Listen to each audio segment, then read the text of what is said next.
A shattered pane. No footprints, no blood, just questions. Welcome to Fogged Clue. I am your host, Merrin. Let's mark this mystery together. Comment where you're tuning in from. Your notes always make me smile. Let's uncover it. It had been raining since before dawn. A soft, unhurried rain that made everything look older. Paris wore the weather like a shawl. The paving stones of Boulevard Richard Lenoir glistened with puddles that mirrored blurred gaslights, and smoke curled lazily from the chimneys as though unsure of the direction it ought to take. The city didn't seem to mind. It went on, damp and indifferent. Inside the café, across from the Quai des Orfèvres, Inspector Maigret stirred his onion soup slowly, watching the steam rise without really seeing it. He hadn't touched the bread. A half-smoked pipe sat beside the bowl, its aroma mingling with the sweet sting of mustard from someone's plate nearby. He wore his thick overcoat still buttoned, as if he had no intention of staying long, though he'd been there nearly 40 minutes. The waitress, a pale girl with tired eyes, had stopped glancing his way. She knew him, not personally, not really, but by presence, like a street lamp you pass every evening, reliable, silent, never quite part of the room. Maigret wasn't on a case, not officially. The office upstairs was quiet this morning, and even Janvier had gone home early the evening before, grumbling about his wife's cousin arriving from Lille. The inspector's desk remained untouched, save for a cold cup of coffee and a folded newspaper, yesterday's. But something gnawed. It had started the night before. A letter, not addressed to him, not urgent. It came by way of the local precinct at Saint-Pierre, passed along like an old postcard, ending up in his hands more by instinct than bureaucracy. The envelope was crumpled, the ink a little smudged by rain, but the handwriting was neat, almost prim, the kind of script that might belong to a retired schoolteacher or a widow who still wrote Christmas cards by hand. There was a sound. A breaking window. It was not a thief.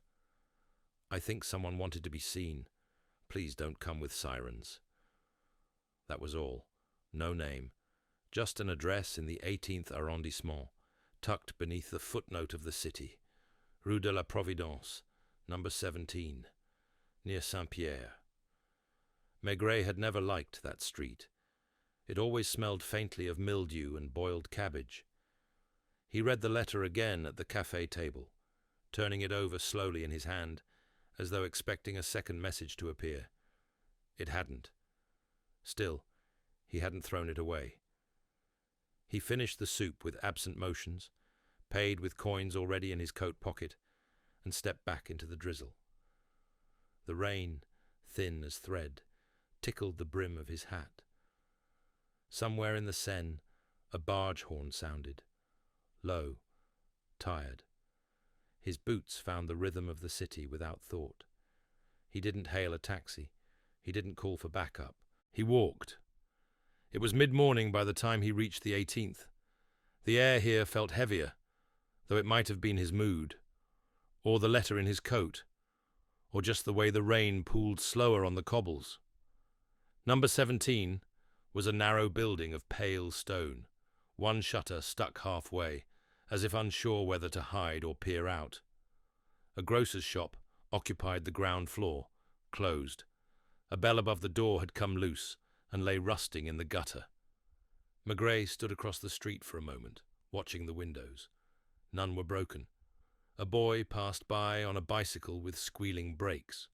A dog barked once, then gave up. The inspector lit his pipe and stepped forward. There was no official reason to knock. No one had summoned the police. No crime had been reported. But Maigret was not a man who needed reason. He needed feeling. And something about the letter, about the script, the phrasing, "I think someone wanted to be seen," had curled itself around his mind like cigarette smoke in a closed room. He pressed the bell. It gave a tired buzz, barely audible. Footsteps, not hurrying. A bolt slid. The door opened half an inch. A woman's face, narrow, lined, not surprised. Yes? Maigret tipped his hat. Good morning. I'm not here officially. She didn't answer. Her eyes studied him as though trying to match him with something. A picture, a rumor. I read your letter, he said. A beat passed. Then she opened the door fully and stepped aside. He entered, without urgency. Inside, the hallway smelled of dust and lavender. A cracked photograph hung crookedly beside the stairs. He didn't look at it yet. There was time, plenty of time, and somewhere behind one of these doors, behind thick wallpaper and closed curtains, a truth waited, quietly, as always. The woman led Maigret down a narrow corridor lined with faded wallpaper that curled at the edges. Her slippers made soft, dragging sounds against the linoleum, and she didn't speak until they reached a small door on the left. She opened it, revealing a parlor that felt more like a memory than a room. The curtains were drawn, and the air held the faint scent of old perfume and extinguished candles. A black lacquered clock ticked from the mantel, loud in the silence. The furnishings were modest. A settee with crocheted arm covers, a vase of dry carnations on a corner table, a bookcase half filled with yellowed paperbacks, and a ceramic cat. Everything was meticulously clean, but not warm. She gestured to a chair with a lace cushion, then sat down opposite him in a high-backed seat with a worn velvet headrest. She folded her hands. The sleeves of her wool cardigan swallowed her wrists. "You received the letter?"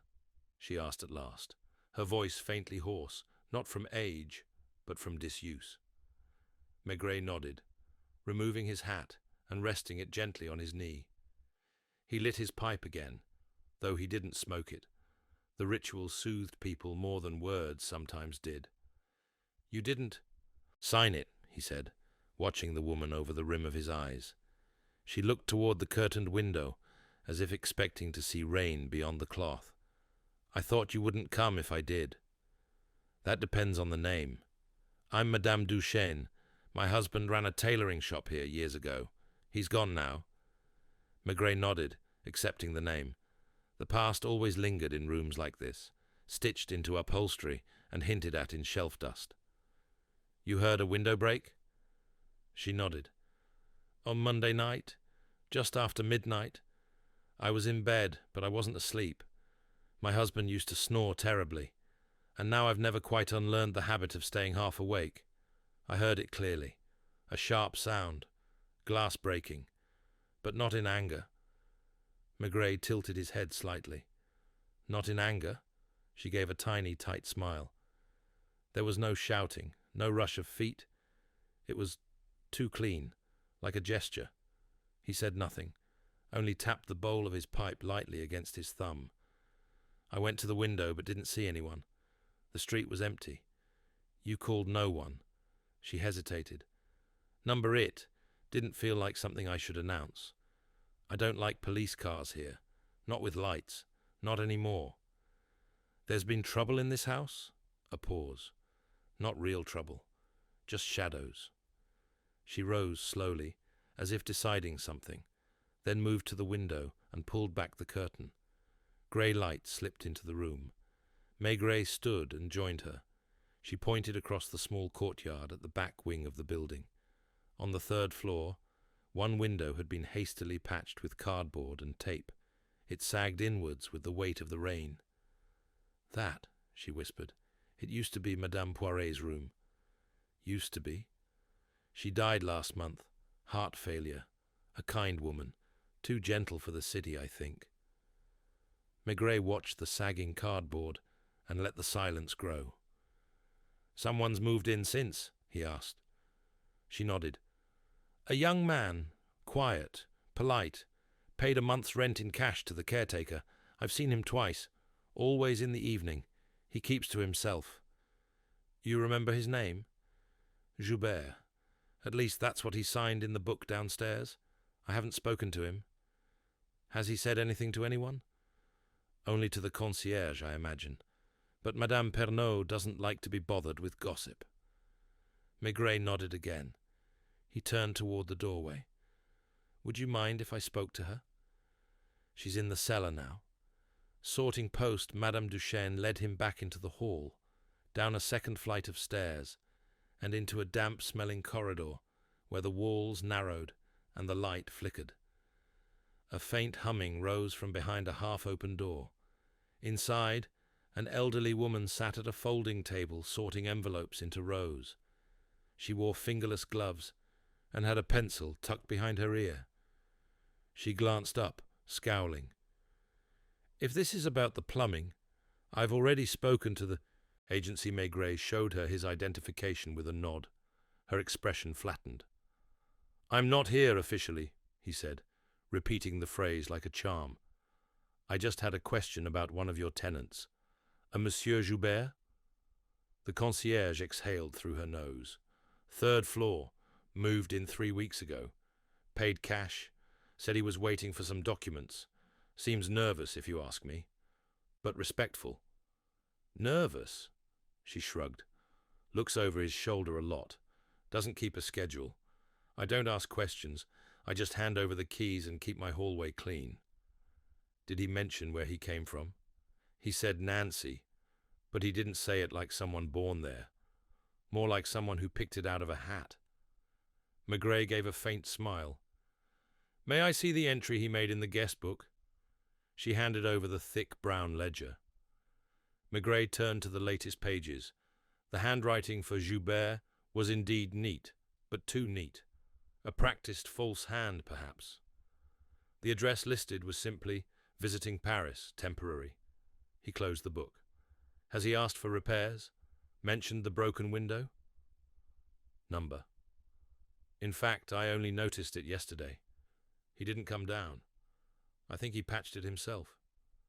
Maigret handed the ledger back. "Thank you, madame." Back upstairs, the hallway felt colder now. The rain had increased outside, steady against the gutters. Maigret returned to the ground floor, paused in the entrance hall, then slowly began climbing the stairs to the 3rd floor. His pipe had gone out, but he didn't relight it. The air seemed to press against his skin, not hostile, but expectant. The door to the room with the broken window stood closed. No sound came from behind it. Maigret stood still, listening.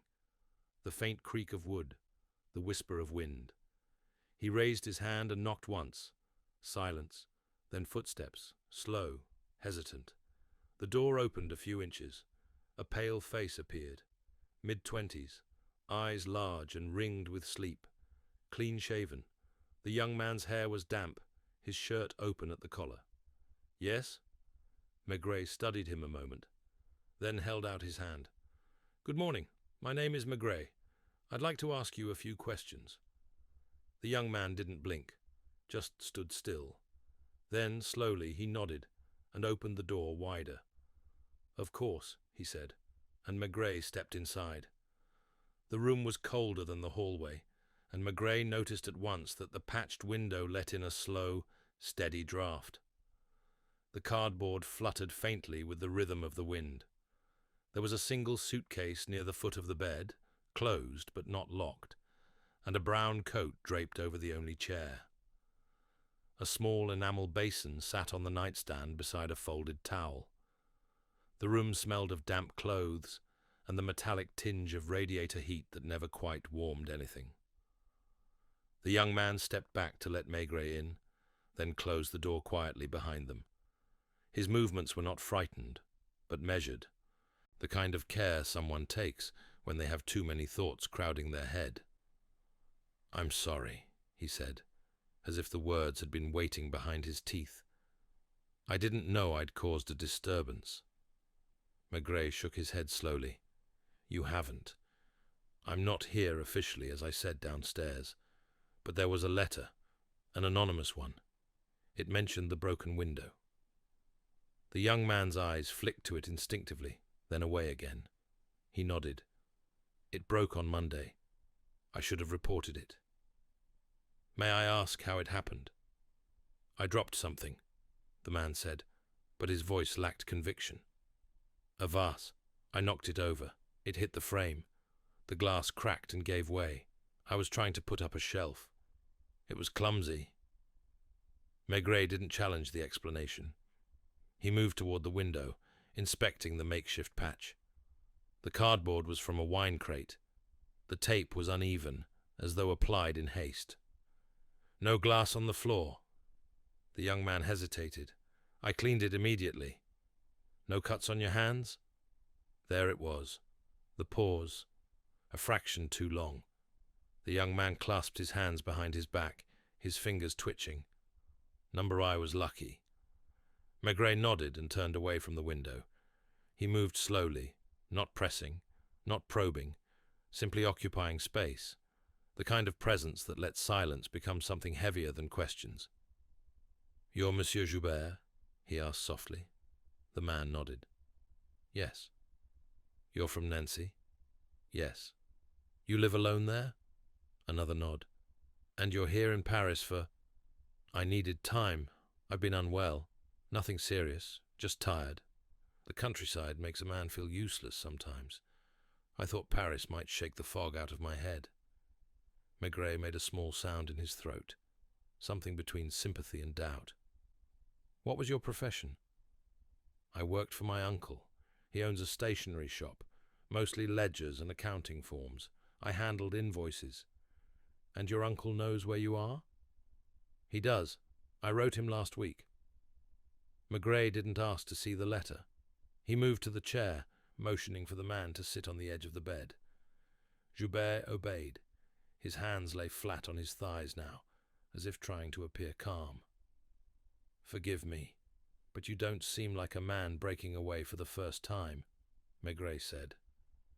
Joubert gave a nervous chuckle, more breath than amusement. "I suppose I'm not. It's not the first time I've run from something." That surprised Maigret. Not the content, but the admission. He said nothing, only let the words hang. Joubert shifted.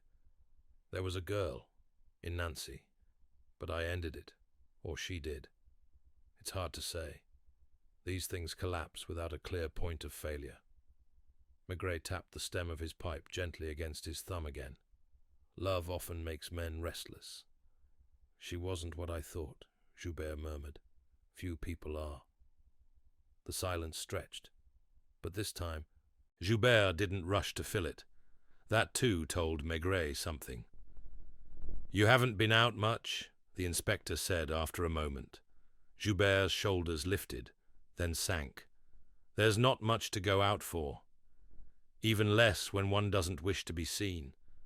The man flinched slightly, not dramatically, but enough that Maigret felt it. "I'm not hiding," he said. "No? I just prefer to keep to myself." Maigret stood and stepped once more toward the window. The rain was steady now, tracking down the cardboard in long, dark veins. Outside, the rooftops shone dull silver. "Did you know Madame Poiret?" Joubert blinked. "No. She lived here before you. I didn't know her. Yet you chose this room. It was available." Maigret turned back. His voice remained level. "You arrived the same week she died." "I didn't know. There's something odd about her death." That wasn't true. She had died of natural causes, a weak heart. But Maigret watched the words land. Joubert didn't speak. His eyes moved, not toward the window this time, but toward the suitcase. Maigret followed the glance, then softly, "May I open it?" Joubert hesitated. "There's nothing inside." "Then there's no harm." The man stood slowly. Maigret watched his every motion, not for a weapon, not for violence, but for reluctance. He expected to see it, and he did. Joubert opened the suitcase. Inside were 2 shirts, a shaving kit, a book of poetry, and an envelope, already opened. Maigret lifted it gently. The handwriting was different from Madame Duchesne's, but similarly careful. He turned it over. There was no return address. He looked at Joubert, who sighed, his face folding into something fragile. "It came the day after I arrived," he said. "I found it slid under the door." "What did it say?" "That I had nothing to be ashamed of, that the city forgets, that people like me vanish all the time here, and no one asks." Maigret studied him. And was that comforting? No, Joubert said. It was true. The pipe in Maigret's coat pocket felt heavy, unused. He left the envelope inside the case, closed the lid slowly, and nodded once. Don't leave town, he said. I wasn't planning to. I believe you. But he wasn't sure if Joubert believed himself, and outside the rain tapped a little harder, as if reminding them both that something had broken, and not just the glass. Maigret left the room without another word, the door closing softly behind him. The hallway was still and dim, smelling faintly of floor polish and aging plaster. He paused at the top of the staircase, pulling on his gloves one finger at a time, as if to buy himself a moment to think. The young man was not lying outright, not in the way criminals did. But there was something evasive about his truth, something carefully trimmed. Joubert's story had no center. It wobbled like a chair with a short leg, and yet there was no crime, no body, only a broken window and a letter from someone who hadn't wanted to cause a fuss. Maigret descended the stairs slowly, letting each step echo slightly, measuring his thoughts to their rhythm. At the landing near the second floor, he paused again, glancing at the closed doors. The building was one of those narrow, dignified structures that had lost a bit of its pride with the years, still solid, but grown uncertain of its place in the city. Madame Duchesne was no longer in the hallway. He didn't expect her to be. She'd said her piece. She had opened the first door, and now it was up to him to walk through it, or not. That was how it usually worked. Back on the ground floor, he stepped into the vestibule and turned toward the little window where the concierge kept her notes and her keys. The glass pane was closed now, but a faint shadow behind it suggested Madame Pernod was still inside. He rapped gently. She opened the hatch with a look of mild impatience, but when she saw it was Maigret again, her mouth twitched into something that might have been a reluctant smile. "Forgot something?" she asked. "Just a few more questions?" "Always a few more."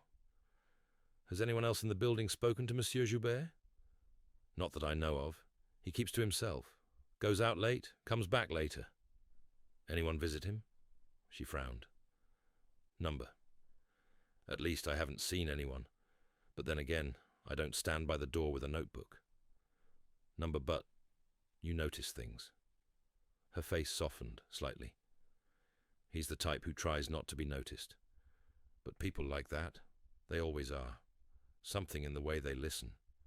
Like they're trying to memorize the silence." Maigret liked the phrasing. He nodded. "Do you still have Madame Poiret's key?" "I gave it to the agency after she passed. They sent someone to clear her things. A nephew, I think. Came with a van. Took everything." Maigret lit his pipe at last, drawing in the smoke slowly. "A nephew? You remember his name?" "Number." But he didn't speak much. Had a southern accent. Marseille or Toulon, maybe. "That's a detail. I notice voices." Maigret smiled faintly. "So do I." He stepped outside into the rain, pipe clenched between his teeth, the smoke curling around the brim of his hat. The afternoon had deepened, though the sky remained a uniform pewter. He crossed the narrow street and stood for a moment under the awning of the grocer's shop, now closed for good, its window still papered with fading sale notices from months ago. He could see the third floor from here, the sagging patch over the broken glass, the dull curtains behind it. Joubert had said he was alone, but someone had known where to find him, someone who believed he was trying to disappear. Maigret wasn't sure if it was kindness or something else that had brought the letter under the door, and if the window hadn't broken, would anyone have noticed him at all? He turned and walked the 3 blocks to the nearest post office. The clerk inside looked up with a flicker of recognition. Maigret was not unknown in these corners of the city. He showed the envelope from Joubert's suitcase, careful not to handle it more than necessary. "Any way to trace where this was dropped?" he asked. The clerk examined it, turning it under the light. No stamp, no postmark, probably hand-delivered. Either someone local or someone who didn't want it on record. No cameras near here? The man gave a quiet laugh. Not unless you're the bank across the street, but I doubt they'd notice someone slipping a note under a door. Maigret thanked him and left, not surprised. He hadn't expected a trail, but sometimes the absence of one was its own kind of clue. At the corner cafe, he ordered a calvados and took a seat by the window. From here, he could watch the street leading back to Rue de la Providence. He drank slowly, thinking. He had no real reason to keep digging. No crime, no complaint. But the story hadn't settled. Joubert wasn't just a man licking his wounds. There was something more coiled beneath that soft voice and unwrinkled shirt. A waiting. Finishing his drink, he left a few coins on the saucer and stepped back into the rain, which had softened into mist now, clinging to everything. Back at the Quai des Orfèvres, the duty sergeant looked up from his ledger with a mixture of surprise and relief. "No one's called," he said. "Quiet afternoon." Maigret nodded, shrugging out of his coat and hanging it by the stove. The warmth clung to him slowly. He moved to his desk and sat, placing the envelope before him. He stared at it a long while, then drew out a file and began flipping through old reports. Not the ones from today, or last week. 3 months back, there had been a suicide in the 18th. A teacher. Female. No note. Quiet life. Unremarkable, except for one small detail. A letter found among her things. A letter she'd received. No signature. Just a few words of gentle absolution. It had sounded familiar. He stood and went to the records room. The clerk handed over the folder after a moment's search. Maigret read the letter again, slowly, twice. The handwriting wasn't identical, but the voice was. He returned to his office and called the precinct near Rue des Abbesses, asked if anyone remembered the case. A Sergeant Lénard did. He sounded tired, as most sergeants did. "Yes," he said. "Quiet woman. Alone. Neighbors said she read poetry aloud sometimes. No one heard the shot. You still have the contents?" Number next of kin collected them. A niece. Maigret closed his eyes a moment. What was her name? Claire Joubert. He hung up the receiver and sat down heavily, pipe unlit in his hand. Outside, the mist blurred the rooftops until everything seemed to float. The city held its breath.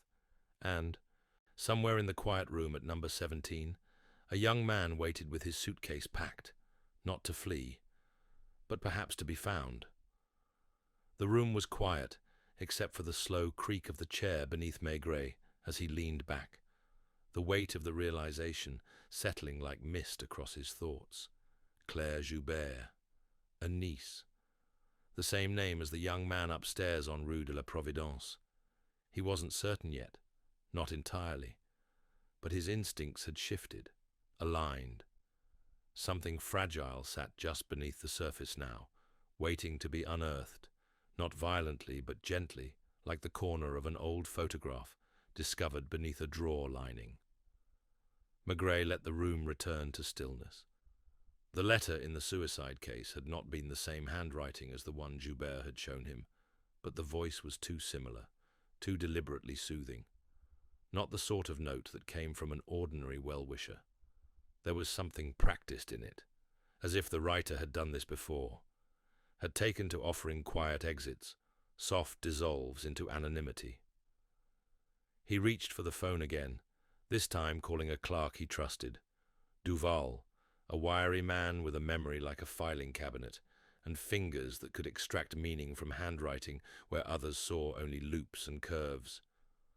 Maigret described the 2 letters and asked if they could be brought to Duval for a discreet comparison. Not an official request. Not yet. Just eyes. Just instinct. "Something off about them?" Duval asked. "Something off about the timing," Maigret murmured. "They both came just when someone was trying not to exist." He hung up and stood, walking to the stove to relight his pipe. The scent of tobacco curled through the room. He didn't rush. There was no urgency.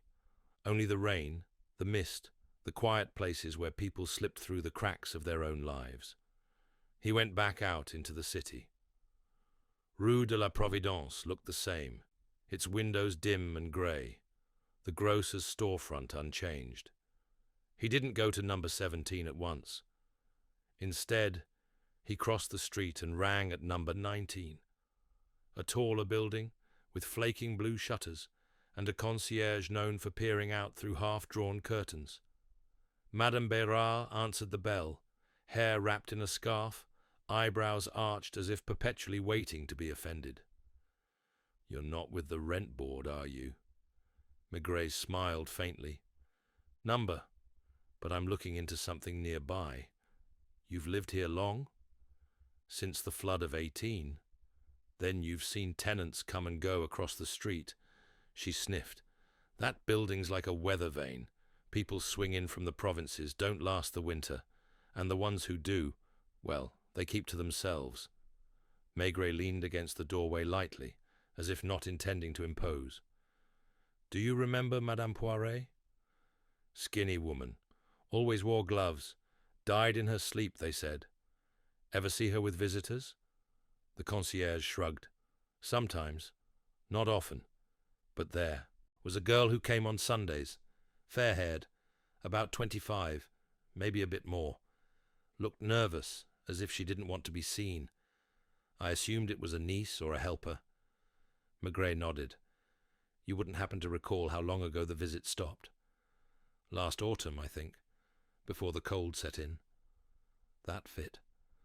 The timing between the young woman's disappearance and Madame Poiret's death was short, perhaps not overlapping. "And you never saw the girl again?" "Number.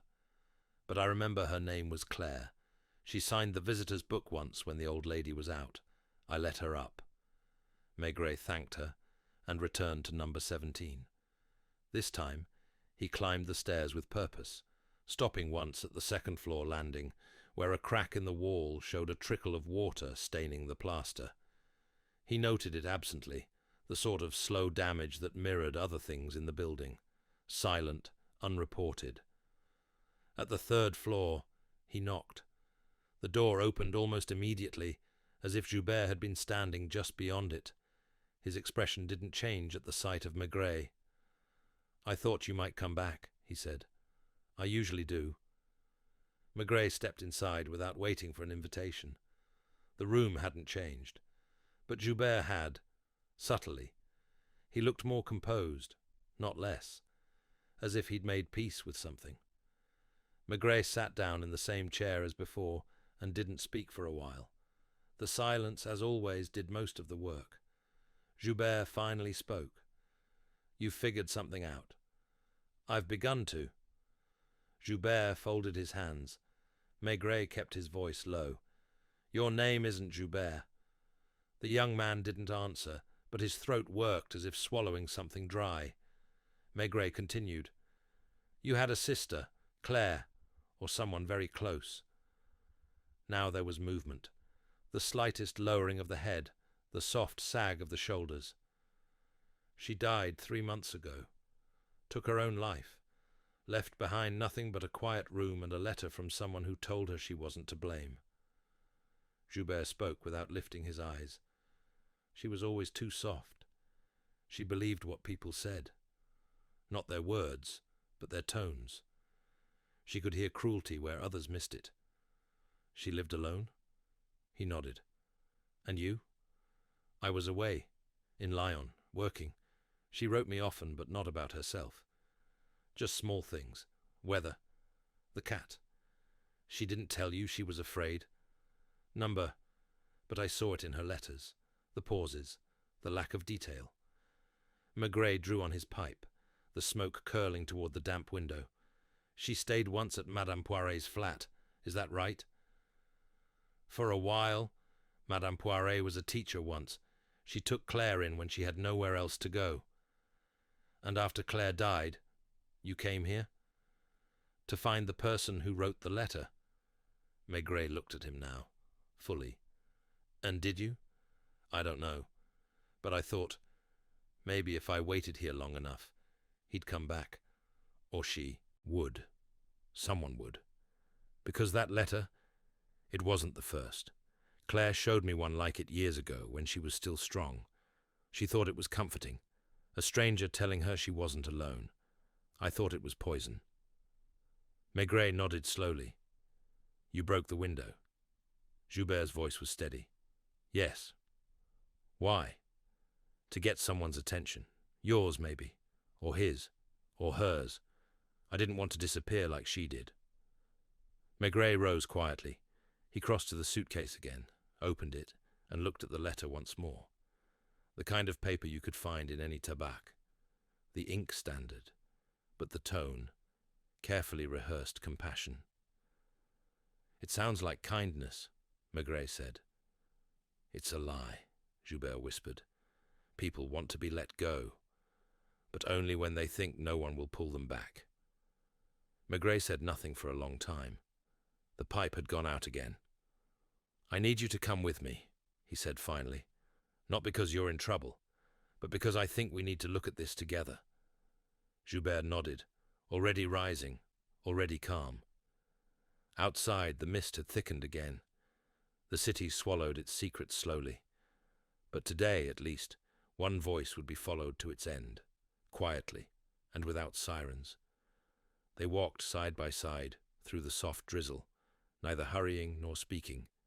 Maigret, his hat low against the mist, glanced at Joubert now and then, but said nothing. The young man walked with his hands in his coat pockets, his collar turned up, his gaze steady on the cobblestones. It was the walk of someone who had decided to be honest, but not necessarily relieved by the decision. At the Quai des Orfèvres, the building was quiet as usual during the mid-afternoon lull. Maigret led Joubert inside without ceremony. No one stopped them. A few detectives glanced up from their desks, but there was nothing arresting in the pair. An inspector, with a young man in a damp coat, was hardly rare. Maigret gestured toward one of the plain interview rooms, small and warm with its scuffed wooden table and low ceiling. He left the door open and fetched 2 coffees from the vending machine. When he returned, Joubert was already seated, elbows on the table, his fingers tracing the grain of the wood with a kind of absent tenderness. Maigret placed the cup in front of him, then sat down opposite. He didn't open a file or produce a notebook. He simply sipped, letting the warmth sink into his chest. The silence filled the room. "Did she ever talk to you about the man who sent the letters?" he asked finally. Joubert shook his head. "Only once. She showed me the first one years ago. She was still living with our aunt then. She said it arrived after a particularly difficult week. She wouldn't say what had happened, but I remember how her hands shook. She said the letter made her feel seen. That's how she put it. Seen." Maigret nodded. "And after that?" "She kept receiving them. Not regularly. Sometimes months would pass. I thought maybe she was writing them to herself." Maigret watched him carefully. "Do you still think that?" "Number not anymore. Not after the one she left behind." Maigret reached into his coat and drew out the photocopy of the suicide letter, not the one Claire had written, but the one she had received. He laid it gently on the table and turned it toward Joubert. "Do you recognize the handwriting?" Joubert studied it for a moment, then looked up. "Number. But the voice?" "Yes. It's the same tone, like someone preparing a room before a guest arrives. Neat, gentle, too gentle." Maigret leaned back, letting the smell of his coffee and the faint dampness of their coats mingle in the room. "There was another one like it," he said softly. "Different case. 2 years ago. An old man, retired librarian. Same kind of death, same kind of note. He didn't mention the other 3, the ones that hadn't made it to headlines, the ones they hadn't connected until now." "Do you think it's the same person?" Joubert asked. I think someone has made it their purpose to step quietly into the lives of those on the edge and nudge them. Joubert stared at the table. You think they're driving people to it? No, Maigret said, and meant it. That's the trouble. They're not pushing, just offering the idea that it's all right to go, that no one will mind. Joubert let the thought settle. And that's worse? Sometimes it is. Outside, a horn honked. A bell rang somewhere down the corridor. Maigret stood and walked to the door, leaning out to call to Duval, who emerged from the file room holding a folder. Got something, Duval said, entering. He placed the folder on the table between them. Maigret opened it. Inside were photocopies of 2 letters, Claire's and the one from the Rue de la Providence. Duval had annotated both in pencil, loops, slants, spacing. The writing is different, Duval said, but the structure is almost identical. Same kind of opening, soft, personal, short sentences, no judgment. Even the way they end is similar.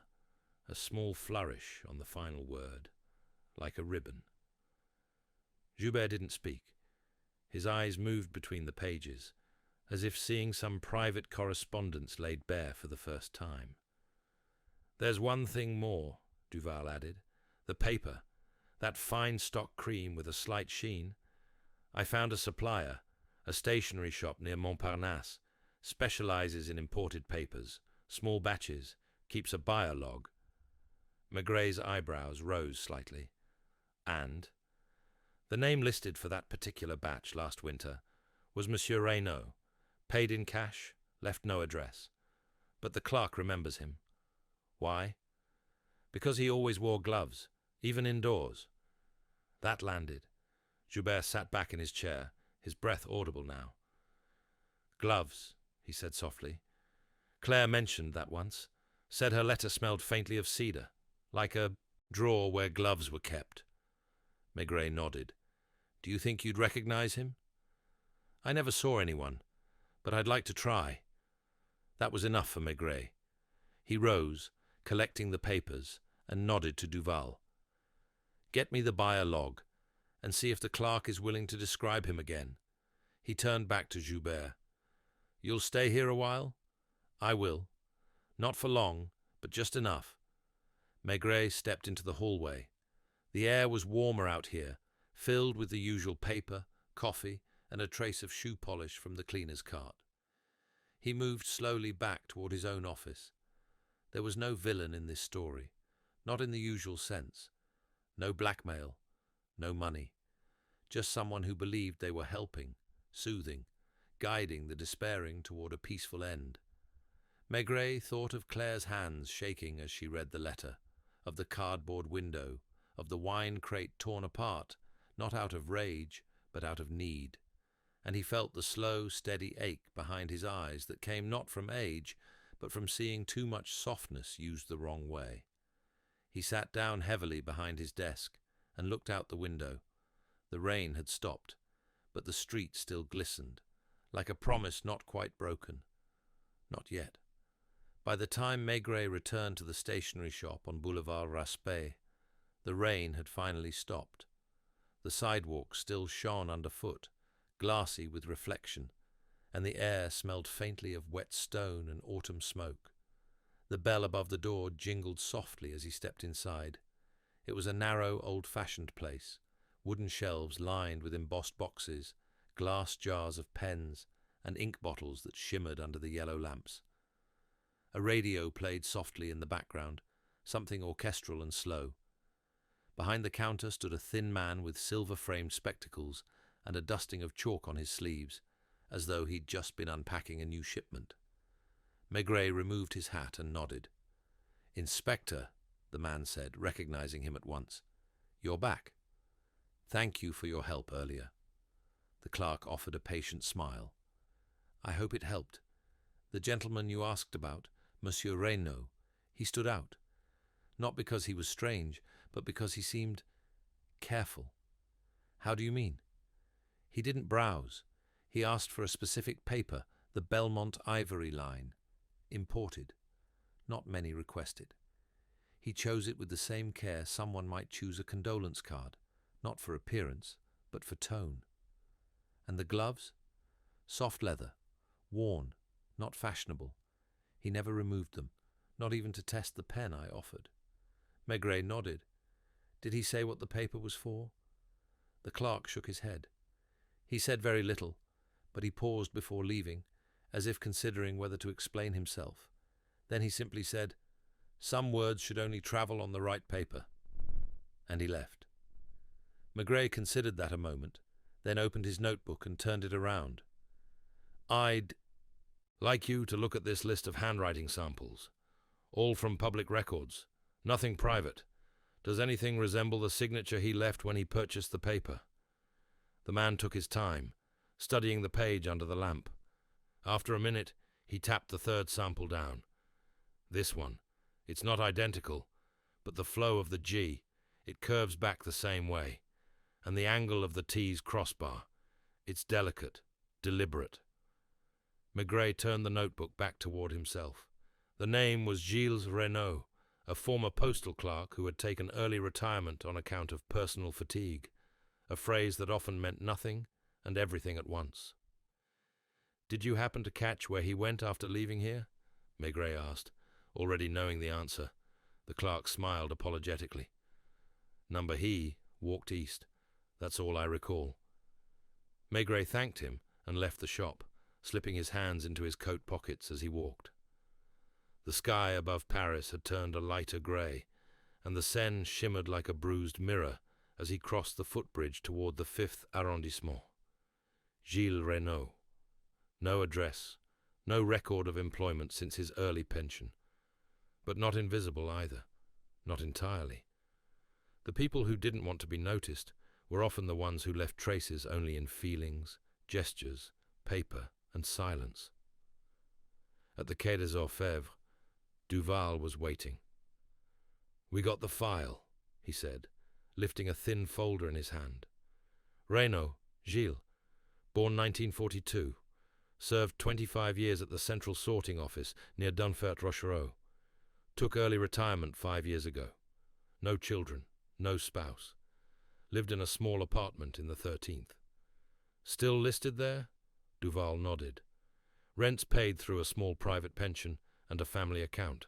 No debts, no arrests, no visitors, as far as the neighbors report."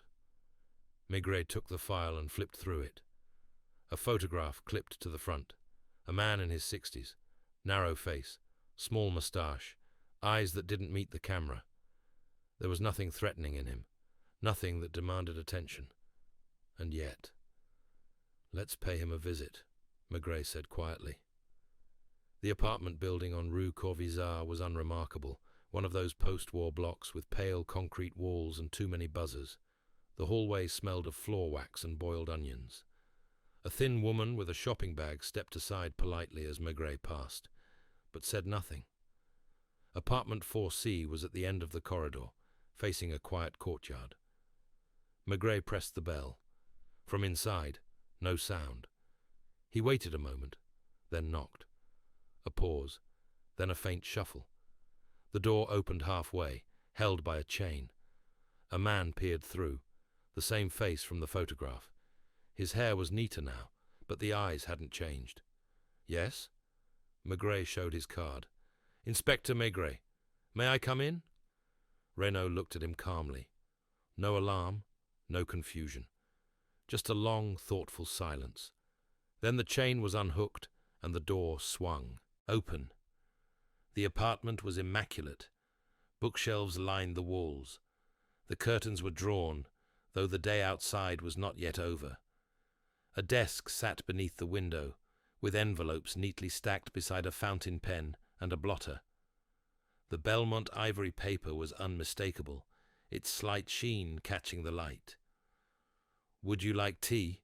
Renaud asked, already turning toward the kitchen. "No, thank you." They sat across from each other in armchairs that matched but didn't quite fit the room, like a set inherited, not chosen. "I suppose you've come about the letters," Renaud said after a moment, not unkindly. Maigret nodded. Renaud folded his hands in his lap. "I never told them what to do," he said. "I only gave them permission. Permission to feel what they were already feeling. That's not a crime." "No," Maigret said. "It's not. But it's something." Renaud tilted his head slightly. "You think I'm dangerous. I think you're precise." A flicker of a smile passed the older man's face. "You don't know how many people walk this city with guilt heavier than their breath. All I ever wanted to say was, you're not wrong for being tired. And what if they only needed one person to say the opposite?" Renaud looked toward the desk, where a single letter lay unopened. "That's why I stopped." Maigret followed his gaze. "I never sent that one," Renaud murmured. "It was for a woman I never met. Claire." Maigret sat very still. "I saw her once, at a library reading. She didn't notice me, but I noticed her. How she folded her arms, even when she wasn't cold. I sent the first letter 2 weeks later." "She kept them," Maigret said. "I know." There was nothing more to press. No law had been broken, no threats made. But the room, with its calm paper and quiet teacups, felt heavier than most crime scenes. Maigret stood. Renaud did not. "You won't be charged," Maigret said. "But I'll ask you not to write again, not unless someone asks you to." Renaud nodded. "That's fair." At the door, Maigret paused. "You think you were helping?" Renaud looked up with eyes that were both kind and unknowable. "I think I was trying to." Outside, the sky was shifting into the warm bruises of evening. Maigret lit his pipe and walked slowly toward the boulevard, his steps careful on the wet stones. No evil had been done. But sometimes that was exactly the problem. The walk back to the Quai des Orfèvres was slow, not because Maigret lacked purpose, but because he needed time. The day was folding into itself now, the light dimming into the soft orange haze that settled over Paris like the last breath of an aging song. The city seemed quieter, the streets muffled by damp, and each sound, a bicycle bell, a distant cough, a passing tram, seemed more singular, more final. By the time he reached his office, the windows reflected nothing but themselves, black panes, framed by pale curtains. He hung his coat, tapped the ash from his pipe into the tray, and sat down heavily at his desk. He didn't reach for the typewriter. There was no report to write, nothing official, no arrest, no charges, but something had happened. Duval came in quietly a few minutes later and placed a single folder on the edge of Maigret's desk. "That's all we could find," he said. "Renaud's letters don't show up in any formal complaints. Nothing tied to anything criminal. Just threads, suggestions, a few medical reports, a note here and there, but nothing to tie it together." Maigret nodded, but didn't touch the file. "Where's Joubert?" he asked. "In the canteen. Quiet. He hasn't asked for anything." "Good. Let him be for a little longer." Duval hesitated, then asked, "Do you think Renaud meant harm?" "No," Maigret said, almost before the question finished. "That's the problem. He thinks he saved them, or at least spared them. He thinks he offered peace." Duval scratched his chin, and maybe some of them thought that too. "Some, yes," Maigret replied, then added quietly, "but Claire didn't. And that's what matters." After Duval left, Maigret leaned back in his chair and lit his pipe again. The flame caught with a soft sound, and the smoke rose in the stillness. He thought of Renaud's face, calm, certain, worn in the way that only comes from years of believing in something quietly and without applause. It wasn't fanaticism. There was no sermon in him, just a persistent tenderness that, over time, had bent the wrong way. He opened the folder at last.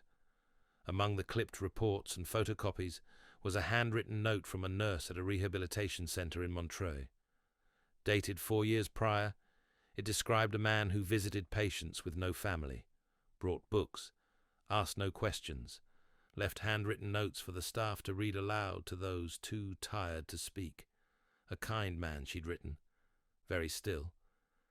Maigret closed the folder. Then he stood and walked down the hall to the canteen. He found Joubert seated at a corner table, a coffee growing cold in front of him. His fingers were laced, elbows resting lightly on the tabletop. He looked up when Maigret entered, but didn't rise. Maigret sat across from him. "I saw him," he said. Joubert nodded. "He remembered Claire," Maigret added. "Said he never spoke to her, only saw her once." "He saw her," Joubert said. "That was enough." They sat in silence for a while. Then Maigret asked, "What would you want done with him?" Joubert thought a long moment before answering. "Nothing. I don't want him punished. I just want it to stop. I want him to know he doesn't understand the pain he's writing to." "He won't write again," Maigret said. Joubert stared at his coffee. "He'll want to."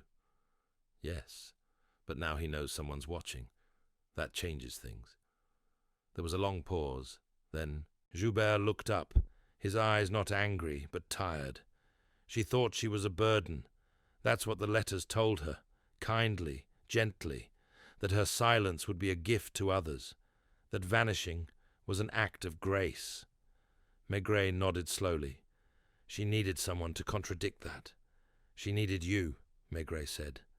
Joubert looked down again, and for the first time Maigret saw the corners of his mouth tighten, as though holding back more than words. "I was too late," Joubert said.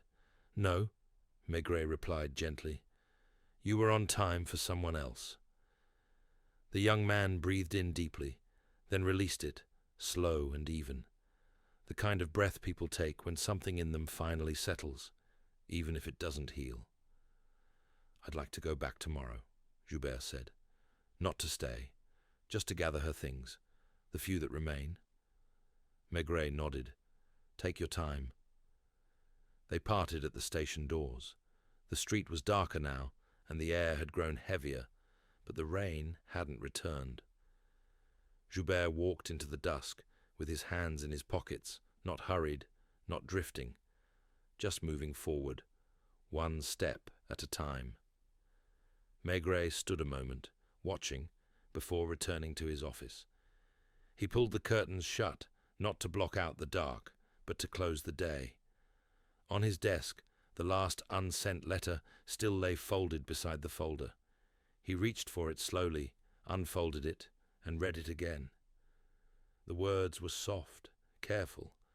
They spoke of understanding, of acceptance, of peace. They asked nothing, demanded nothing. They gave permission, but they never said, "Stay." Maigret reached for his lighter, held the corner of the page to the flame, and watched as the paper curled, darkened, and vanished in silence. No evil had been done, but there would be no more permission. Not in this city. Not if he could help it. The next morning was crisp and unusually clear, as if the city had rinsed itself overnight. The sky was a pale, washed-out blue, and sunlight filtered down through bare branches, tracing long shadows across the pavements of Rue de la Providence. Maigret arrived early, before the postman, before even the street sweepers had passed, and stood across from number 17, watching the building like a man revisiting a place that had changed while he wasn't looking. Nothing was different, of course. The same sagging cardboard still patched the window on the third floor. The same rusting bell still leaned crooked in the grocer's doorframe. But something about the silence felt less expectant now, as though the building, like the people inside it, had finally exhaled. Joubert emerged a few minutes later, a small leather bag in one hand.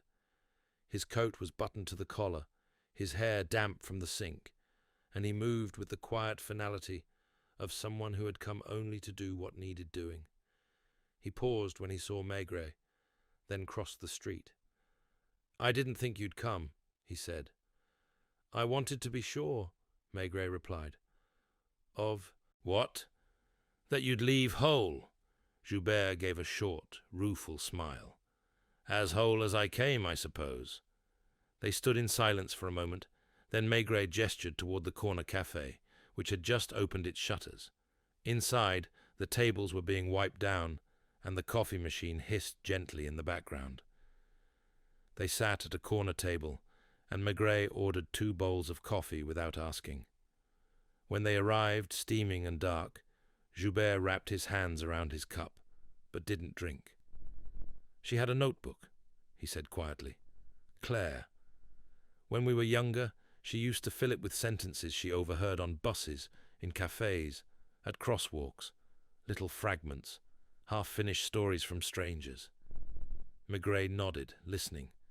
"She said she liked the way ordinary people expressed extraordinary things without knowing it.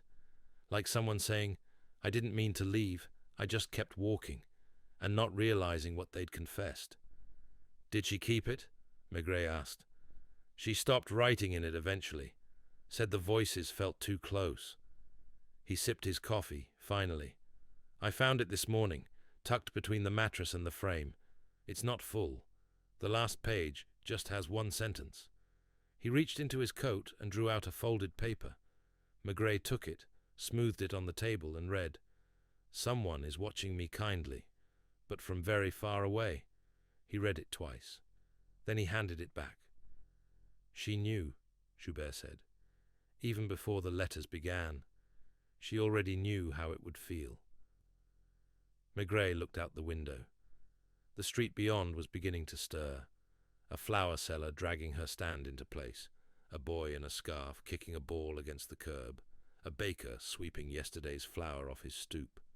"She saw too much," Maigret said, "and not enough."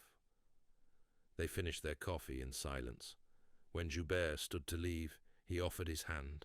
Maigret shook it firmly, holding his gaze for a second longer than necessary. "If you need anything," he began, but Joubert shook his head gently.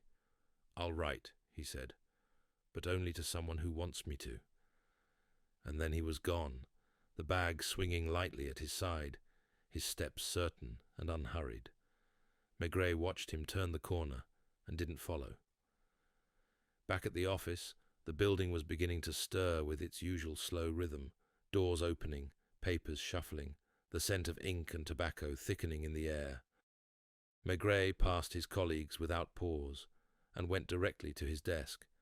On it lay the same file he had closed the night before. He opened it now, methodically, not for resolution, but for something quieter, understanding perhaps, or simply the need to sit with what had passed. Inside were the notes, Claire's record, the photograph of Renaud, the nurse's letter from Montreuil, and finally, the burned corner of the last unsent letter, still faintly marked by smoke at the edge. Maigret added one final line in his own hand to the bottom of the report. He offered silence, but she needed contradiction. He closed the file and set it aside. A moment later, Janvier knocked and stepped in, his coat half off, cheeks red from the cold. "Anything for me this morning?" Maigret looked up. "Not today." Janvier hesitated, reading the tone. "Everything all right?" "Yes. Just a quiet case."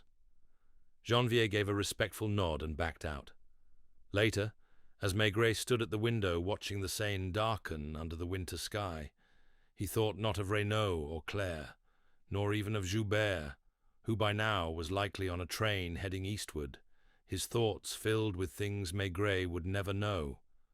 Instead, he thought of the woman at number 17 who had written the first letter, the one who had noticed the broken window, but said nothing for days, not because she was afraid, but because she understood that something had happened, and that sometimes it was better to wait before speaking. That silence could protect just as much as it could harm.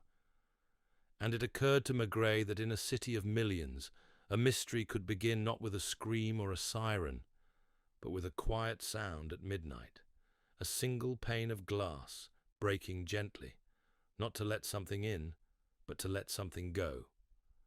That afternoon, the wind picked up across the river, rustling the tops of bare trees and carrying the distant hum of traffic across the bridges. Maigret remained at the window for some time, watching the movement of the city without registering any one thing in particular. His pipe had long gone cold in his hand, but he didn't relight it. Some days the smoke wasn't needed. Some days it only got in the way. There had been no confession, no villain, no courtroom conclusion, just a pattern of quiet sorrow, and the man who had mistaken comfort for guidance, mistaking himself perhaps for something merciful. It wasn't evil that had needed tracking. It was absence. An absence dressed in good intentions, dressed in perfect penmanship and soothing phrasing. And like most absences, it had taken someone noticing the wrong shape in a quiet room to begin to understand it. There was a knock at the door. Maigret turned. Madame Clement, the cleaning woman, stood in the hallway, her kerchief askew and a bundled rag in her hand. "You've not moved in hours," she said plainly. Maigret smiled gently. "Not much to move for today." She stepped in uninvited and began tidying his ashtray, shaking her head at the cold pipe. "They're saying it was just letters," she said, "at the front desk. That's all it was. Letters." Maigret leaned on the edge of the desk, hands folded. "They're right, but not all letters say what they mean, and not all people read them the same way." Madame Clement paused. "They say he was trying to help. He thought he was. That's worse, I think." Maigret didn't answer.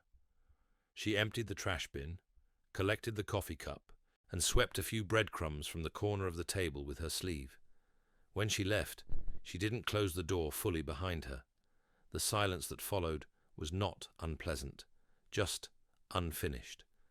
Eventually, Maigret rose, took his coat, and left the office, walking without purpose through the lower corridors of the building. He passed through the fingerprinting room, where two constables were comparing smudged forms, then through the hallway that led to the file archives, where boxes stretched to the ceiling, dusty and labelled by decade. He stopped in front of a door marked Unresolved. Inside, a clerk with a crooked spine and a grey tie looked up from his desk. "Just browsing," Maigret said. The clerk gestured vaguely at the wall of cardboard boxes behind him. "Still plenty left." Maigret moved slowly between the shelves, his eyes brushing over names he half recognized. Some had photographs clipped to their folders. Others were just bundles of notes, a name, a date, and silence. One folder had no label at all. He paused with his fingers resting on it, then moved past. Near the back, a box labelled Personal Effects, No Next of Kin, had been pushed askew. A corner of cloth peeked out from the top. Maigret tugged it gently. Inside, among old scarves and forgotten books, was a weathered notebook, the cover cracked and soft from use. He opened it. Claire's notebook. Someone had brought it in, probably not realizing what it was, or perhaps knowing exactly. The entries were brief, written in slanting, gentle script. The girl with the umbrella whispered something into the rain. A man in a cafe said, "Forgive me," to his hands. Someone is watching me kindly, but from very far away. Maigret read slowly, turning each page with care, not because he was looking for a clue, but because it felt wrong not to honor the rhythm of her voice. Here was her world, the way she saw it.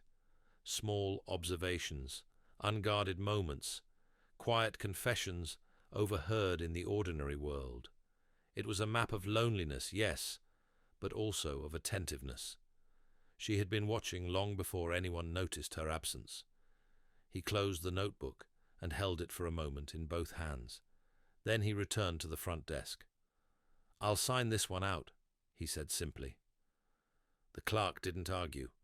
Maigret carried it with him as he walked home later, not tucked away, but in full view, as if letting the city know that someone's words had been kept. That evening, he sat in his kitchen with Madame Maigret, who served a stew that had been left simmering all afternoon. They ate in companionable quiet, as they always did, and when she poured him a small glass of Calvados after the meal, she asked, "Bad day?" "No," he said, surprising himself. "A very human one." She nodded, and the rest of the evening passed in gentle routine. Dishes, a walk around the block, her quiet reading, his pipe. When they went to bed, he didn't sleep immediately. Instead, he stared at the ceiling, hearing the rain beginning again beyond the shutters, and thinking not of Renaud or Claire or even Joubert, but of the first line in the notebook. The girl with the umbrella whispered something into the rain. Not a plea, not a cry for help. Just a quiet thing, said aloud, in case someone was listening. And this time, someone had. The letter arrived 4 days later, sealed in a plain envelope and addressed not to the office but to Maigret's home, in a tidy, slanted hand. There was no return address, but the postmark was from Avallon, a small town in Burgundy, quiet and grey in the colder months. Maigret opened it in the kitchen, with his morning coffee still steaming, and Madame Maigret folding linens in the other room. Inside was a single sheet of paper. "I saw him this morning, Inspector. The man with gloves. He walks by the church at the same time each day, never speaks, just sits and watches the fountain. I thought you'd want to know. He doesn't write anymore. I don't think he knows how to be anyone else now." "But I do." "Thank you." J. Maigret folded the letter carefully and tucked it into the small wooden box where he kept things not for evidence, but for memory. He didn't need to reply. The boy had found what he needed, not vengeance, not closure, but a different way to carry the silence that had followed him. That afternoon, Maigret returned once more to Rue de la Providence. The building looked the same, of course, though someone had replaced the cardboard in the third-floor window with a proper pane. The concierge was sweeping the stoop and nodded to him without surprise. "Everything quiet here now?" he asked. "As quiet as Paris allows," she replied. He went inside, climbed the stairs at his usual pace, and paused outside the door that had once belonged to Joubert. It was empty now. The room had been cleared. No suitcase, no paper, no trace of who had waited there, except perhaps a faint dent in the floor, where the chair had always been angled toward the window. From there, you could just see the rooftops curling over toward Montmartre, and beyond them, the grey press of sky that was never quite still. Maigret stood in that room for several minutes, saying nothing. He thought of Claire, of the woman who had first written the anonymous note, of Renaud sitting in a village somewhere with his gloves and his habits, and of Joubert, the man who had broken a window not to let light in, but to make someone look up. There had been no dramatic ending, no charges filed, no tidy resolution, just the unraveling of one quiet thread that had nearly gone unseen. But not quite, and perhaps that was the point.